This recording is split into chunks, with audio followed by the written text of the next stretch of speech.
सभी प्रभु प्रेमियों को मेरा प्यार भरा राधे राधे। मैं इस वीडियो में बात करने वाला हूं 25 दिसंबर की। और आप सभी अगर सनातनी हैं तो इस वीडियो को ध्यान से सुने, समझें, पीसफुल माइंड रखें अपना, और तब इसको समझें और समझने के बाद फिर इस पे कुछ रिएक्ट अवश्य करें कि मैं सही कह रहा हूं कि गलत कह रहा हूं।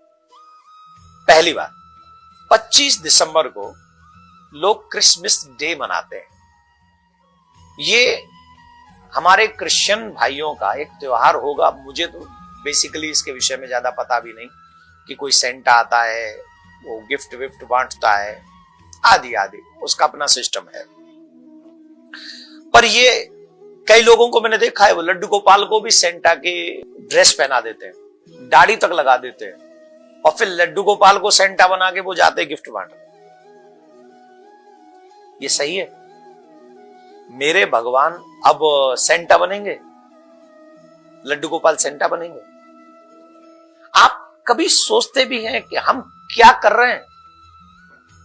मैंने कभी क्रिश्चियनों को दीपावली मनाते हुए नहीं देखा, होली मनाते हुए नहीं देखा, ना ही मुसलमानों को देखा। लेकिन हम हैं कि हम क्रिसमस भी मनाएंगे, हम ईद भी मनाएंगे। भाई क्यों? जिनका त्योहार है उनको मनाने दीजिए, उसमें मेरा कोई रोल नहीं है। अब हम कहते हैं हम हिंदू हैं, तो हम सनातनी हैं, तो हम सनातन त्योहारों को मनाएंगे ना। हम दीपावली मनाएं, हम होली मनाएं, हम रक्षाबंधन मनाएं, हम गोवर्धन पूजा मनाएं, हम रामनवमी मनाएं, हम जन्माष्टमी मनाएं। हमारे पास 500 त्योहार है, लेकिन दूसरे के उत्सव में हमें इतना उत्साह क्यों है और अपने में क्यों नहीं है? और मैंने एक और चीज नोट करी है, ये दूसरे के त्योहार वही मनाते हैं जो ज्यादा पढ़ लिख कर अपने आप को मॉडर्न बनाते हैं, जो बताते हैं। अदरवाइज गांव में चले जाइए, कोई क्रिसमस में सेंटा वेंटा नहीं घूम रहा है।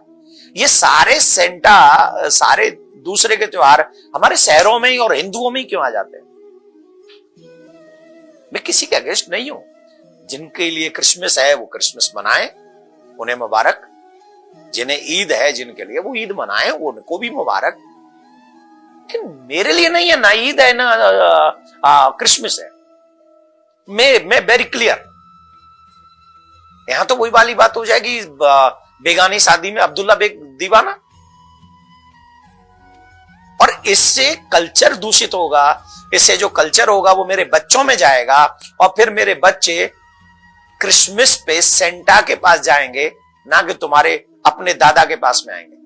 वो तुम्हारे पास नहीं आएंगे, वो तो कहेंगे सेंटा ही गिफ्ट देता है, तुम तो गिफ्ट लेने जाएंगे, उन्हें तुमसे क्या मतलब। तो इस वीडियो के माध्यम से मैं सिर्फ इतना कहना चाहता हूं आप सभी सनातनियों से, अपने त्योहार में हम लोगों को ध्यान रखना चाहिए। दूसरे के त्योहार से हमारा कोई मतलब नहीं है, और जब भी जहां भी अपना त्योहार मनाएं उनमें ईमानदारी से जोश होना चाहिए। अपने परिवार के साथ उन 30 त्योहारों की महत्व को समझें, उनकी कहानी को पढ़ें, और पुराणों में उनका क्या महत्व है वो समझें, और वो ही अपने बच्चों को समझाएं, जिससे मेरे बच्चे भी जाने कि हम दीपावली क्यों मनाते हैं। मेरे राम आए थे। हम गोवर्धन क्यों मनाते हैं? क्योंकि भगवान श्री कृष्ण की पूजा करते हैं। हम रक्षाबंधन क्यों मनाते हैं? क्योंकि मेरे सनातन में यह नियम है कि मैं अपनी बहन की रक्षा का वचन देता हूं। ये सारी बातें मुझे मेरे बच्चों को बतानी है। जब उनको पता चलेगा तो वो त्योहार मनाएंगे। तो मेरा आपसे निवेदन है, मैं तो नहीं मनाता हूं क्रिसमस, और ना ही मेरे यहां आता है कोई सेंटा। अभी तक तो आया नहीं, और आगे मुझे लगता भी नहीं सेंटा मेरे यहां आएगा, क्योंकि मैं सच्चा सनातनी हूं, पक्का सनातनी हूं, और सेंटा को आने भी नहीं दूंगा मैं अपने यहां। जिनके यहां जाने का उसका दायित्व है वो वहां जाए, जयराम जी की। और आप भी सोचिएगा कि आपके यहाँ सेंटा आता है या नहीं आता है। आई होप अगर आप सच्चे सनातनी होंगे तो सेंटा आपके यहाँ नहीं, संत ही आपके यहाँ आएंगे, और सत्संग ही आपके जीवन में आएगा। बहुत बहुत धन्यवाद।